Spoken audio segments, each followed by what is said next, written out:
Doctor ortho आपको देता है दर्द से पूरी आजादी, एक भरपूर जिंदगी।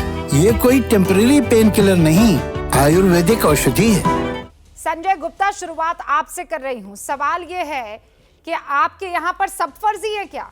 कल यहाँ पर एनसीपी के नेता आए थे, उन्होंने ये कहा नवाब मलिक ने कि ये फर्जीवाड़ा है, ये परमवीर जो आरोप लगा रहे हैं वो फर्जी है। सो बेसिकली वो अपने ही ऑफिसर को फर्जी कह रहे थे।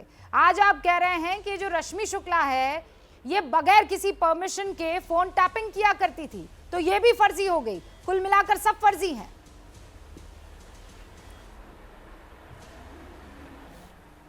देखिए, कोई कुछ भी कह सकता है और किसी भी तरह के आरोप कोई किसी पर भी लगा सकता है।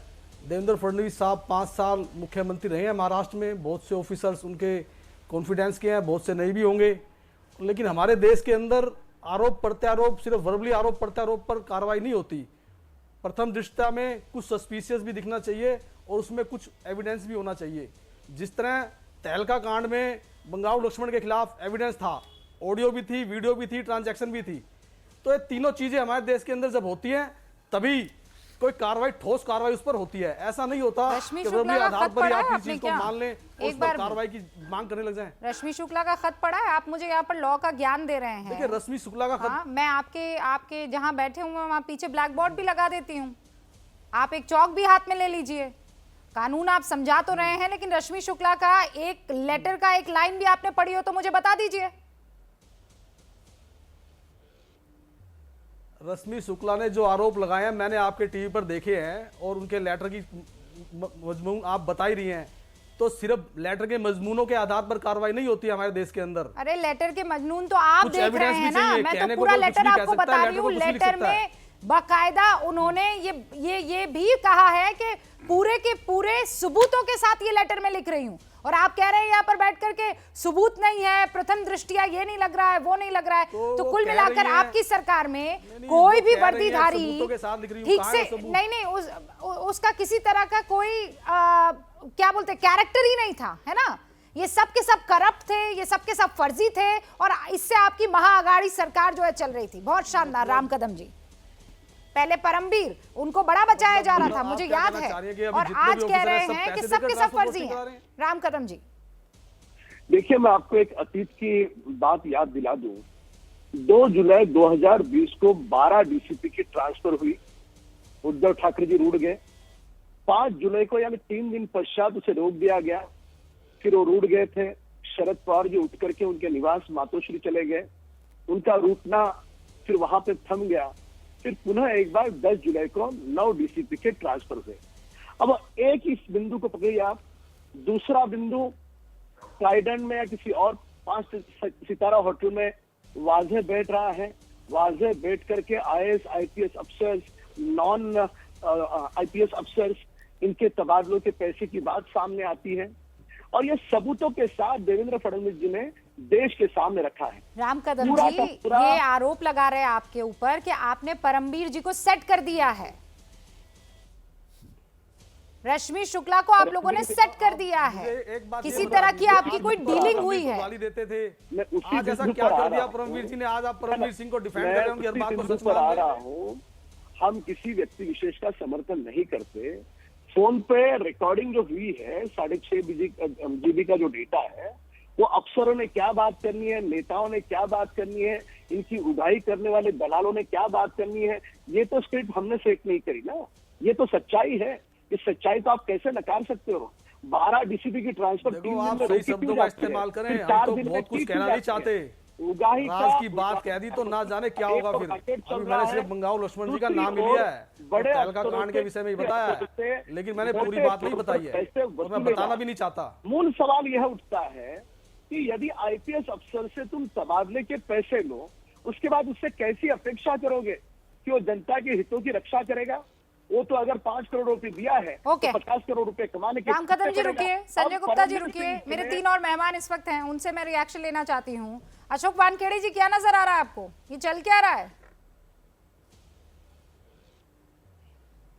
ये शुद्ध रूप से राजनीति चल रही है।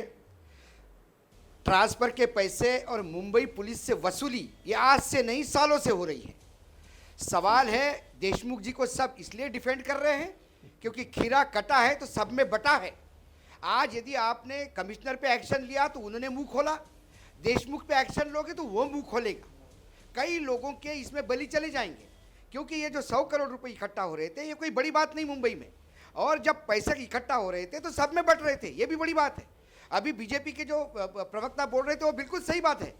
18 लोगों की ट्रांसफर हो गई थी डीसीपी की, मुंबई के डीसीपी की, शिवसेना आहत हुई, मुख्यमंत्री नाराज हो गए, उसके बाद 3 को छोड़ के फिर बाकियों की ट्रांसफर हो गई। ये ट्रांसफर के लिए मुख्यमंत्री नाराज क्यों होते हैं? रेगुलर रूटीन हो जाना चाहिए, क्योंकि उनका इंटरेस्ट हार्म हो गया। उनका इंटरेस्ट हार्म होने का मतलब क्या है? किसी अधिकारी जो उनके थे, जो उनको कुछ दे रहे होंगे, उनका ट्रांसफर हुआ, या उनसे जिन्होंने लिया उनका ट्रांसफर हो गया। आज महाराष्ट्र का मुख्यमंत्री एक पपेट है। महाराष्ट्र का, देखिए एक सेकंड गुप्ता जी, मैं आपके बीच में बोला नहीं, आवाज नहीं करना अभी, बिल्कुल कुछ समझ में आती नहीं और कुछ मालूम है नहीं महाराष्ट्र के बारे में। मैं बोल नहीं रहा हूँ, मैं तो आपकी बात को थोड़ा सा करेक्ट करने की कोशिश कर रहा हूँ। मुख्यमंत्री एक पपेट है महाराष्ट्र का। नहीं कोई करेक्ट इतना मत करिए, तेज मत मैं बोल बोलिए रहा हूं, आप। मुझे मालूम है मैं क्या बोल रहा हूं। ज्यादा तेज बोलने से गला खराब हो जाता है।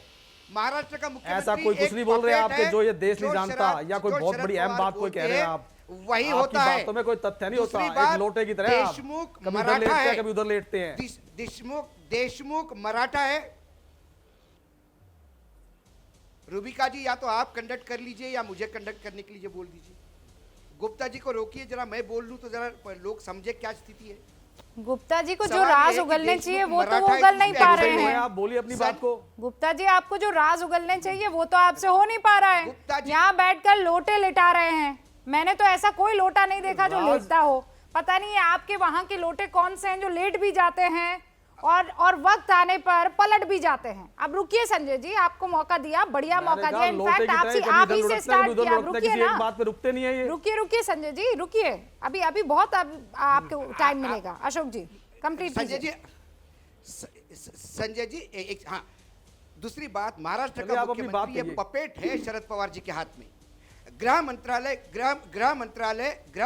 जो है वो शरद पवार जी के पास है। किसी भी स्टेट का यदि टेक्निकली मुख्यमंत्री के अंडर सारे मंत्री आते हैं, लेकिन तीन पार्टियों की सरकार होने की वजह से सारे मंत्रालय बट चुके हैं। मुख्यमंत्री की ये औकात नहीं कि होम मिनिस्टर पे एक्शन ले। और दूसरी बात है, देशमुख मराठा है इसलिए उस पे एक्शन नहीं हो रही है। संजय राठौड़ पे क्या आरोप थे? संजय राठौड़ के आरोप क्या सही हो गए? संजय राठौड़ का वानखेड़े जी बड़े आरोप आपने लगाए हैं। कल जब अभिज्ञान यहाँ पर बैठे हुए थे तो वो ये बात कह रहे थे ये कुछ नया नहीं है। आप कह रहे शुद्ध राजनीति, वो कह रहे नहीं, मनी इज बिगर। अभिज्ञान आप अपनी बात रखिएगा, लेकिन उससे पहले महेश जी, बड़ा आरोप है कि इस वक्त पपेट है महाराष्ट्र के मुख्यमंत्री और कुछ भी नहीं है। अगर वो पपेट है तो इसकी डोर किसके हाथ में है? देखिए, किसी भी मुख्यमंत्री को पपेट बोलना ये मुझे ठीक नहीं लगता। हम विषय को लेकर बात करेंगे। विषय एक है, रश्मि शुक्ला जी का एक पत्र उन्होंने महाराष्ट्र के डीजी को लिखा गया था। इस चीज़ के अंदर कुछ सत्यता है और किसी चीज़ और दूसरी चीज़ को तोड़ मोड़ के पेश करने की भूमिका भारतीय जनता पार्टी ने ली है। मैं आपको दावे के साथ कह सकता हूं कि महाराष्ट्र में ऑपरेशन लोटस ये शुरू हो चुका है। जिस खत की बात रश्मि शुक्ला जी के संदर्भ में की जा रही है वो जरूर उन्होंने डीजे को लिखा। कुछ लोगों के बारे में, ट्रांसफर के बारे में कुछ चीजें भी उन्होंने रखी, लेकिन वहां पे किसी भी प्रकार का जो उन्होंने लिखा वो ट्रांसफर नहीं हुआ, ये भी वास्तविकता है।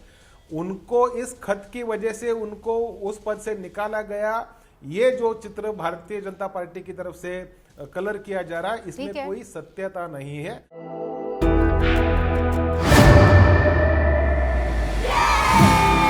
घुटना, कंधा या कमर, चाहे जैसा हो दर्द, डॉक्टर ऑर्थो आपको देता है दर्द से पूरी आजादी, एक भरपूर जिंदगी। ये कोई टेम्परेरी पेन किलर नहीं, आयुर्वेदिक औषधि है।